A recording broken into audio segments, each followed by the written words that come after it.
Good morning friends, welcome to my channel.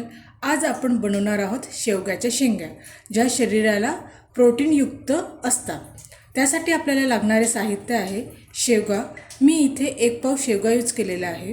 कांदा, tomato, कोथिंबीर, हिरवी मिरची, अद्रक, लसूण यांचं केलेली हिरवी पेस्ट आणि घरगुती तयार केलेला मसाला, कांदा, खोबरं, खसखस, मिरची, जिरं यांची केलेली पेस्ट. चला तर मग तयार करूया आपल्या प्रोटीनयुक्त अशा शेवगाच्या शेंगा. मी इथे शेवगा छान शिलून बारीक छान त्याचे जसे काप करून घेतलेले आहे. सर्वात प्रथम आपण शेंगा कुकरमध्ये 1 शिट्टी होईपर्यंत वाफवून घेऊया. शिजवताना त्यामध्ये थोडं मीठ घालावे, म्हणजे शेवगांना पण मिठाची चव येते. हे पहा, आपल्या शेंगा इथे छान उकळून तयार आहेत.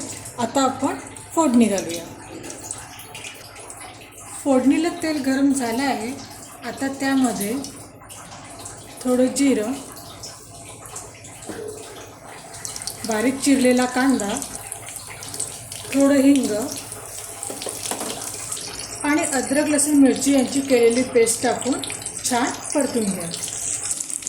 कांदा थोडा शिजत आला की त्यामध्ये भाजीचं मसाल्याचं वाटण आणि टोमॅटो टाकून परतून घ्या आणि 5 मिनटं याला वाफेवर शिजवून घ्या. मसाला हा यामध्ये ऑप्शनल आहे. जर तुम्हाला याची भाजी हवी नसेल तर तुम्ही साधं कांदा, टोमॅटो आणि मिरचीची साधी पेस्ट करून जरी यात टाकली तरी भाजी सुंदर लागते.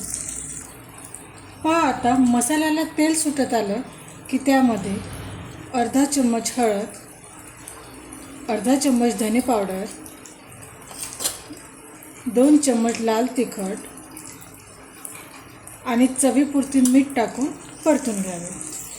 आता यामध्ये मुंगाच्या शेंगा टाकून, म्हणजे शेवगाच्या शेंगा यामध्ये टाकून छानपैकी 2 मिनटं वाफवून घेणे.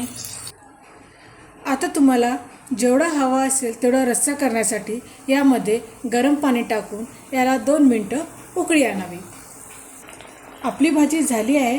आता यामध्ये वरून कोथिंबीर टाकावी. पहा किती छानपैकी मस्त सुवास येतो.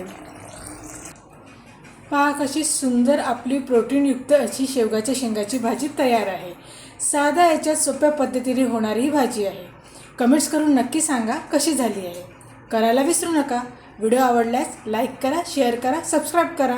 भेटू पुढच्या रेसिपी करता. Bye bye.